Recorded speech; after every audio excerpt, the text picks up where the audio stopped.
నమస్కారం. నేను మీ సిరి. Welcome to నిన్ను కోరి. ఈరోజు కథ ప్రేమ చదరంగం పార్ట్ 2. రచించిన వారు బృందా గారు. ఇక కథలోకి వెళ్తే గ్లాస్ వాల్ నుండి ఎంట్రన్స్ వైపు చూసిన ఇషాన్వి లోపలికొస్తున్న వ్యక్తిని చూసి ఆమె వదనం ఒక్కసారిగా కోపంతో నిండిపోయింది. ఆ వ్యక్తి తన కన్న తల్లి. డోర్ తీసుకుని లోపలికొచ్చాడు మూర్తి. మేడం, పెద్ద మేడం గారు వచ్చారు అంటూ. ఇషాన్వి కొన్ని క్షణాల మౌనం తర్వాత రమ్మని చెప్పు అంది. సరే మేడం అని బయటికి వెళ్ళిన మూర్తి, మేడం వెళ్ళండి అని చెప్పడంతో అలాగే మూర్తి అని చిరునవ్వుతూ ఇషాన్వి ఛాంబర్లోకి వచ్చింది తన తల్లి మనస్విని. తను రాగానే గుడ్ మార్నింగ్ మేడం అని వినయంగా విష్ చేసి బయటికి వెళ్ళిపోయింది నేహ.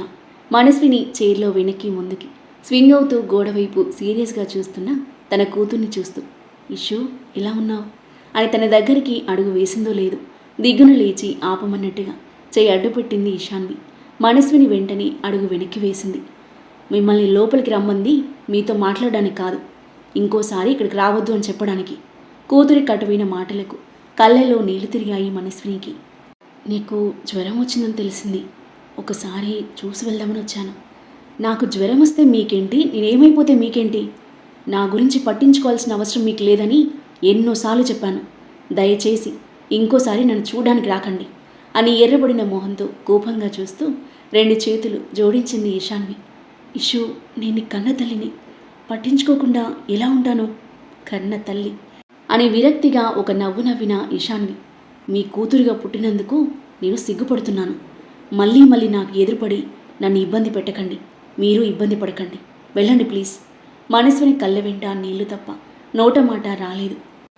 దయచేయండి అని డోర్ వైపు చేయి చూపిస్తున్న కూతురి వైపే బేలగా కొన్ని క్షణాలు చూసి కన్నీరు తుడుచుకుని మనస్విని బయటికి వెళ్ళగా అసహనంగా చైర్లో కూర్చొని పిడికిలి బిగించి గట్టిగా కళ్ళు మూసుకొని తన ఫ్రస్ట్రేషన్ను కంట్రోల్ చేసుకోవడానికి ప్రయత్నిస్తుంది ఇషాన్వి.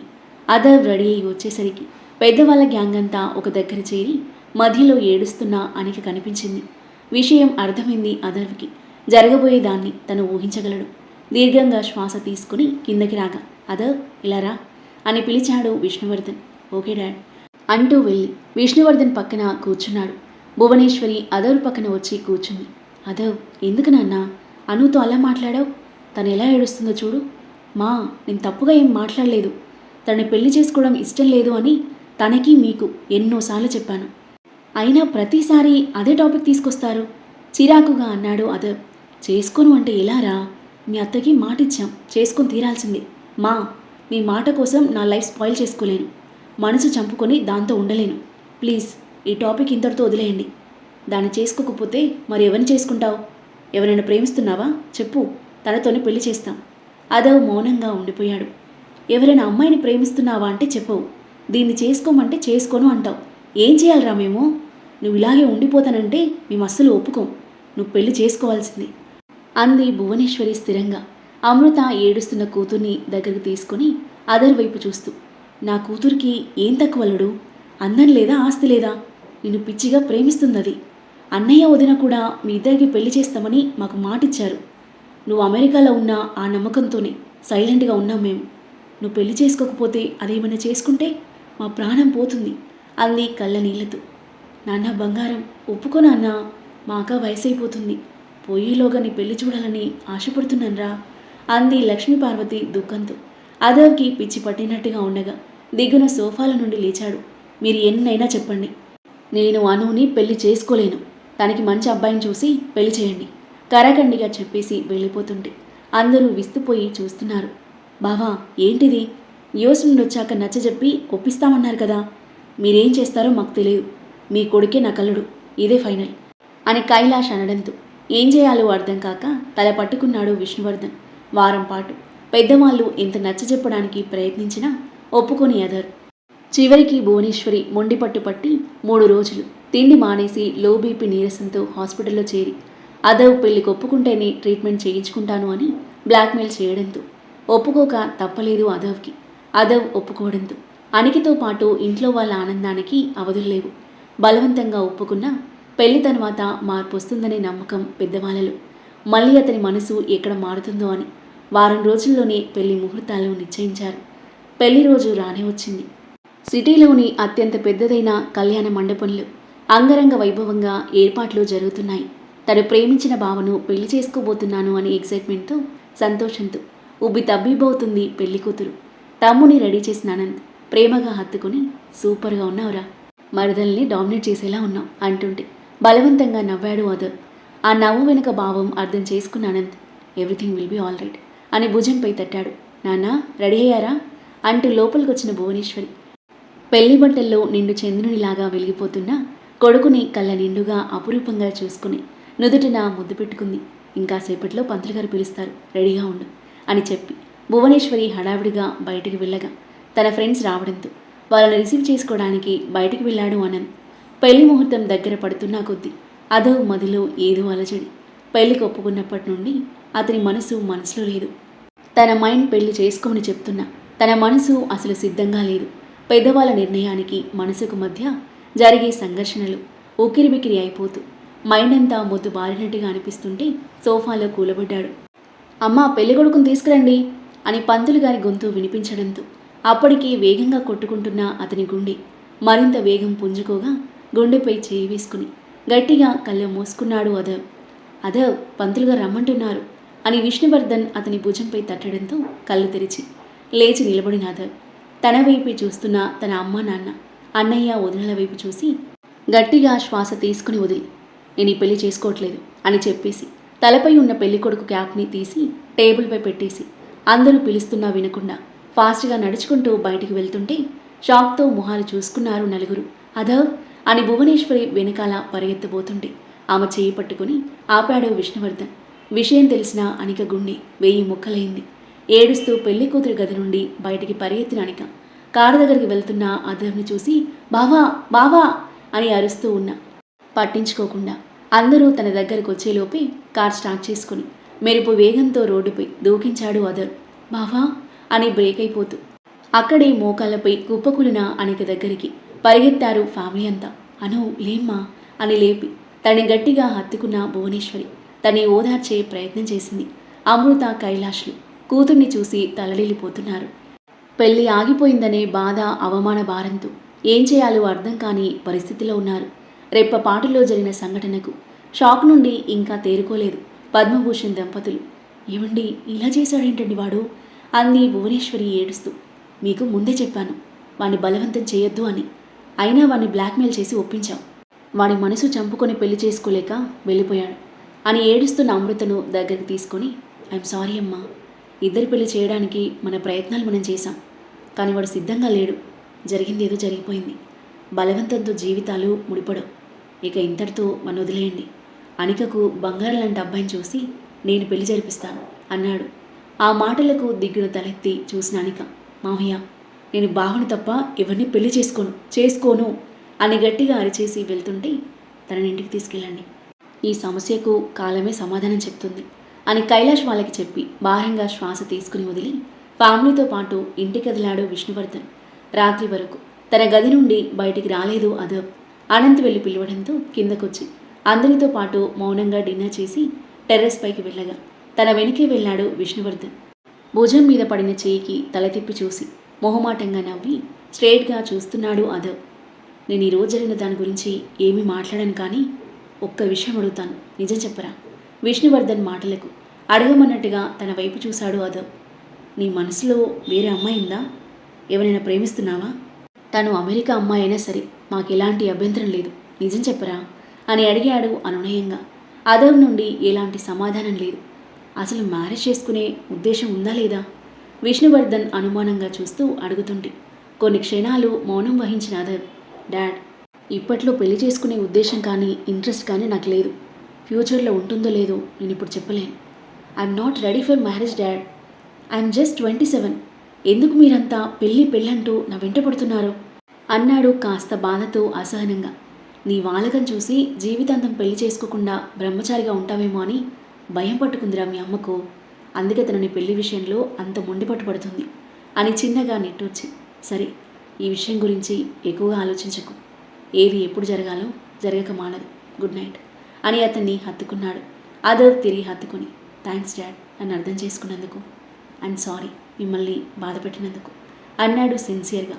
అతని భుజంపై చిన్నగా తట్టి విష్ణువర్ధన్ కిందకు వెళ్ళగా కాసేపు ఆకాశం వైపు చూస్తూ సమయం గడిపి తన గదికి వెళ్ళాడు అదవ్. ఆ తర్వాత అతని ముందు పెళ్లి టాపిక్ మళ్ళీ ఎవరూ తీయలేదు. రోజులు గడుస్తున్నాయి. అదవ్ కంపెనీని చూసుకుంటూ తన బాధ్యత తాను సక్రమంగా నిర్వర్తిస్తూ బిజీగా ఉంటే, అనంత్ మాత్రం ఫ్రెండ్స్ పార్టీస్తో బిజీగా ఉంటూ ఆఫీస్లో చాలా తక్కువ టైం స్పెండ్ చేస్తున్నాడు. బాధతో కోపంతో రగిలిపోతున్న అనుకి నచ్చజెప్పి నార్మల్ చేయడానికి ప్రయత్నిస్తున్నారు తన తల్లిదండ్రులు. వారం రోజులు శరవేగంగా గడిచిపోయాయి. ఉదయం 10 గంటలు. అప్పుడే ఆఫీస్కి వచ్చి తన సీట్లో కూర్చుంది ఈశాన్వి. మూర్తి, నోవోటల్ స్టేటస్ ఏంటి? డిజైనర్ పంపించారా రీఇనోవేషన్ ప్లాన్ డిస్కస్ చేయడానికి? అడిగింది ఈశాన్వి మ్యాక్బుక్ ఓపెన్ చేస్తూ. లేదు మేడం, వాళ్ళు మీరు డైరెక్ట్గా వెళ్ళి ప్లానింగ్ డిస్కస్ చేస్తే బాగుంటుందని రిక్వెస్ట్ చేస్తున్నారు. బిగ్ ప్రాజెక్ట్ కదా. ఈశాన్వి కొన్ని క్షణాలు ఆలోచించి, ఓకే డన్, షార్ప్ 12కి అక్కడ ఉంటామని చెప్పండి అని చెప్పి తన పని తాను చూసుకుంటూ ఉంటే, షూర్ మ్యామ్, ఇన్ఫామ్ చేస్తాను అని ఫోన్ చేస్తూ తన క్యాబిన్కి వెళ్ళాడు మూర్తి. సమయం 10:45. Novotel conference hall. Gold, pearl and diamond jewellery designers companies ప్రెజెంటేషన్స్తో వాళ్ళని యాడ్ షూట్ చేసి ఫోటోగ్రఫర్స్ అండ్ యాడ్ ఏజెన్సీస్తో చాలా హడావిడిగా ఉంది హాల్ అంతా. వాళ్ళందరినీ చూస్తూ బయటకు వచ్చి కాలుగాలిన పిల్లిలా లాన్లో తిరుగుతూ కింద ఎంట్రన్స్ వైపు చూస్తున్నాడు 30 ఏళ్ల కుర్రాడు జీవ. సార్ ఇంకా రాలేదేంటి? టైం అవుతుంది కదా అని ఫోన్ తీసి బాస్ నెంబర్కి డయల్ చేశాడు. కార్లో మ్యూజిక్ సిస్టంలో వచ్చి సాంగ్స్ని హమ్ చేస్తూ కూల్గా వస్తున్న అదర్ ఫోన్ లిఫ్ట్ చేసి, చెప్పు జీవా, అంత రెడీనా అని అడిగాడు. Yes sir, models, clients and ad agency అందరూ వచ్చేసారు సార్. 10 మినిట్స్లో మన ప్రజెంటేషన్ సార్. గుడ్, నేను 5 మినిట్స్లో ఉంటాను, బాయ్ అని ఫోన్ పెట్టేయగా అమ్మయ్య అనుకుని అదవ్ కోసం ఎదురు చూస్తున్నాడు తన పర్సనల్ అసిస్టెంట్ జీవ. చెప్పినట్టుగానే 5 నిమిషాల్లో నోవోటెల్కి చేరుకున్న అదవ్ స్టైల్గా కాన్ఫరెన్స్ హాల్లోకి ఎంటర్ అవ్వగా తన client, staff and ad agency వాళ్ళంతా మర్యాదపూర్వకంగా లేచి గ్రీట్ చేశారు.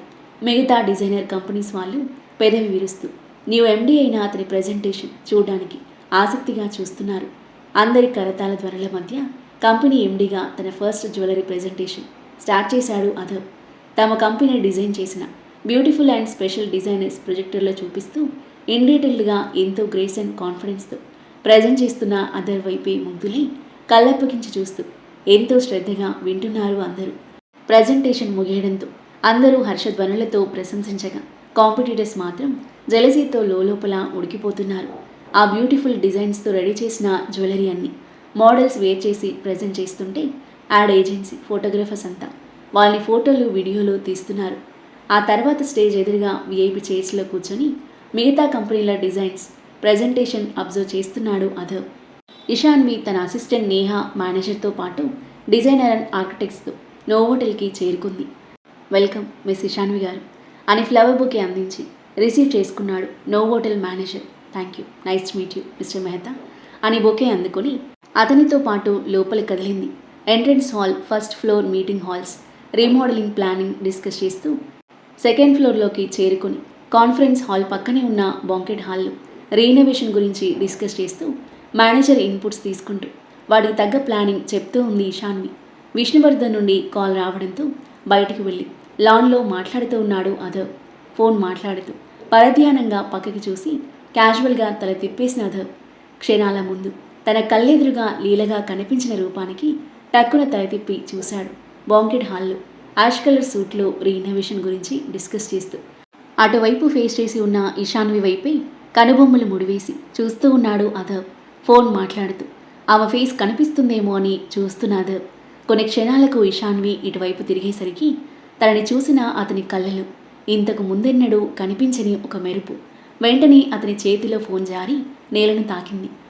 అదవ్, వాట్ హ్యాపెండ్ అని ఫోన్లో నుండి వినిపిస్తుంది విష్ణువర్ధన్ వాయిస్. అవేమీ పట్టించుకునే స్థితిలో లేడు అదవ్. ఏదో ట్రాన్స్లో ఉన్నట్టు ఇషాన్వి వైపే చూస్తున్నాడు.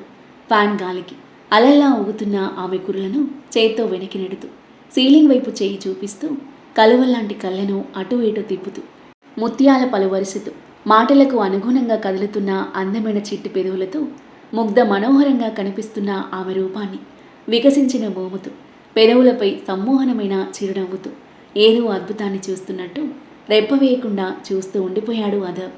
ఆ తరువాత ఏం జరగబోతుంది? అదవ్ ఇషాన్వికి ఎదురుపడనున్నాడా? వాళ్ళిద్దరి మధ్య ఎలాంటి సన్నివేశాలు చోటు చేసుకోబోతున్నాయి? పెళ్ళంటే ఇష్టం లేని ఇషాన్వికి పెళ్లి చేసుకోవాల్సిన పరిస్థితి ఎందుకొస్తుంది? భూమి అనంతల మధ్య ఎలాంటి మూమెంట్స్ ఉండబోతున్నాయి? ఈ ప్రేమ చదరంగం ఎవరి జీవితాలను ఏ మలుపు తిప్పబోతుంది? చాలామంది మన వ్యూవర్స్ ప్రణయమా ప్రళయమా స్టోరీ సీజన్ 2 గురించి అడుగుతున్నారు. సీజన్ 2 ఇప్పట్లో అయితే లేదు. ఒకవేళ ఉంటే ఈ స్టోరీ తర్వాత ఉంటుంది. అద్భుతమైన కథనంతో, ఊహకందని మలుపులతో, మనసును హత్తుకునే సన్నివేశాలతో ఎంతో ఆసక్తిగా సాగి ఈ కథ యొక్క నెక్స్ట్ ఎపిసోడ్ కోసం మన నెక్స్ట్ వీడియో చూడండి. కథ నచ్చితే లైక్ చేసి కామెంట్ చేయండి. ఇంకా ఇలాంటి ఇంట్రెస్టింగ్ స్టోరీస్ కోసం మన ఛానల్ని సబ్స్క్రైబ్ చేయండి. Thank you for listening.